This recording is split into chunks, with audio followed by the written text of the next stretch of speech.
আমাদের জন্য এখন পথ একটাই, আবার আমাদেরকে জনগণের কাছে ফিরে যেতে হবে।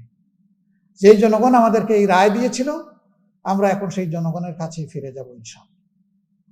এবং জনগণকে সাথে নিয়ে আমরা এই গণভোটের যে দাবি, এই দাবি কিভাবে আদায় করা যায় সেই কার্যক্রম আমরা গ্রহণ করব।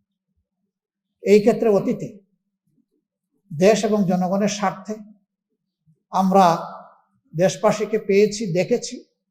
এবারও আমরা গভীরভাবে আশা রাখি দেশবাসী আমরা ঐক্যবদ্ধ থাকবো ইনশাআল্লাহ। এর আগে 3টা গণভোট বাংলাদেশে হয়েছে, কোনো গণভোট এই বয়স শেষ হয়ে যায়নি। যে জাতির দেওয়া এই ম্যান্ডেটটাকে বেমালুম অগ্রাহ্য করা হলো, অপমান করা হলো। আমরা সেই গণভোটকে, জনগণের চূড়ান্ত অভিপ্রায় এবং রায়কে আমরা অমান্য এবং অগ্রাহ্য করতে পারি না, অসম্মান করতে পারি না। 200-র বেশি সার্ভিস ও ফিচারে লেনদেনের সব বিকাশ অ্যাপে সম্ভব। এই জন্য তার প্রতিবাদে আমরা ওয়াক আউট করছি।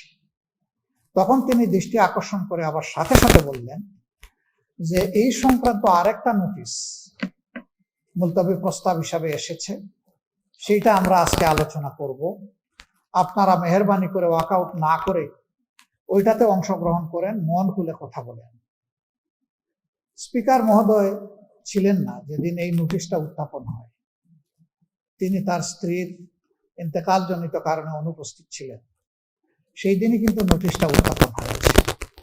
আমি তখন জবাবে বললাম যে নোটিশটা দেওয়া হয়েছে মূলত জনগণের অভিপ্রায়কে চাপা দেওয়ার জন্য, এটা পরিকল্পিত একটা নোটিশ।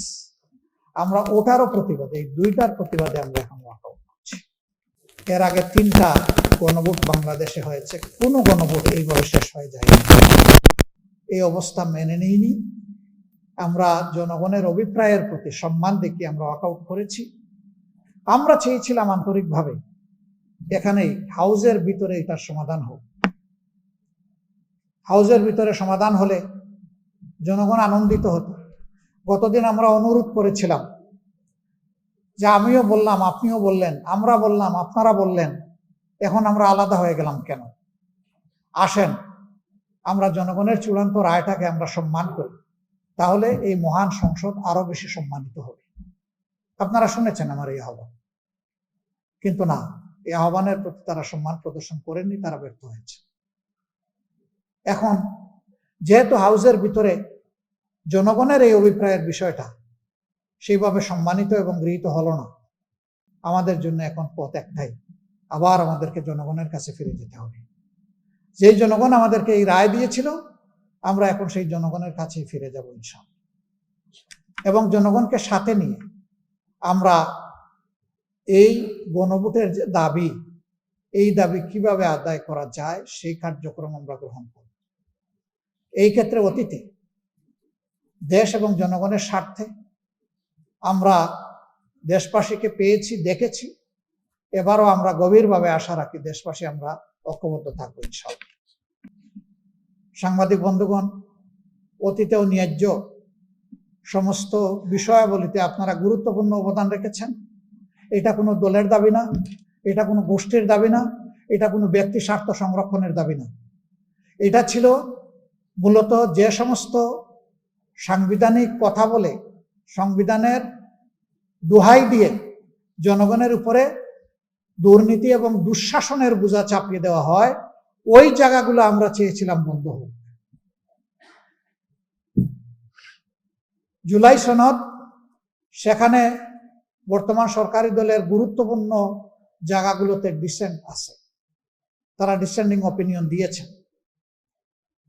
তারা কি করবেন এটা তাদের ব্যাপার, কিন্তু জনগণের সংস্কারের এই আকাঙ্ক্ষা, দেশের রাজনৈতিক চরিত্রের পরিবর্তনের এই আকাঙ্ক্ষাটাকে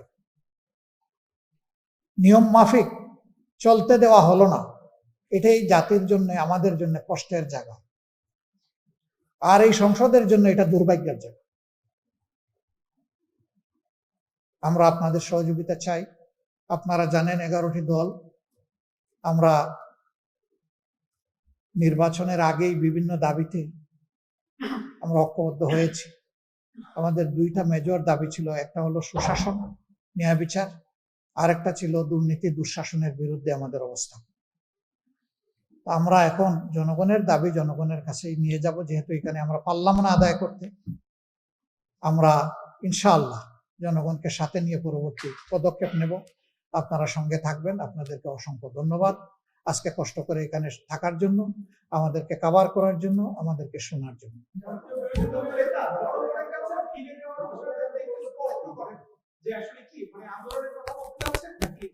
আমরা তো সংসদ সদস্য, জাতির দেওয়া এই দায়িত্ব তো আমাদেরকে পালন করতে হবে। আমরা তো জাতির দেওয়া এই দায়িত্বকে আমরা অবহেলা করতে পারি না। আমরা ইনশাল্লাহ আপনারা কালকেই দেখবেন যে আমরা কি করি। এখন কথা হচ্ছে যে আমরা কি আন্দোলন গড়ে তুলব? নিঃসন্দেহে আন্দোলন ছাড়া আমাদের করার আর পথ কি আছে? আন্দোলন আমরা করব, জনগণকে সাথে নিয়ে করব। তবে আমি বলেছি যে আমাদের 11টি দল আমরা একত্রে বসে, দ্রুতই আমরা বসছি এবং বসে আমরা আমাদের সিদ্ধান্তগুলো নেব। আপনাদের মাধ্যমেই আমরা জানাবো। আপনারা সেই বৈঠকেরও খবর পাবেন এবং সেখানেও আপনারা আশা করি থাকবেন আমাদের সাথে।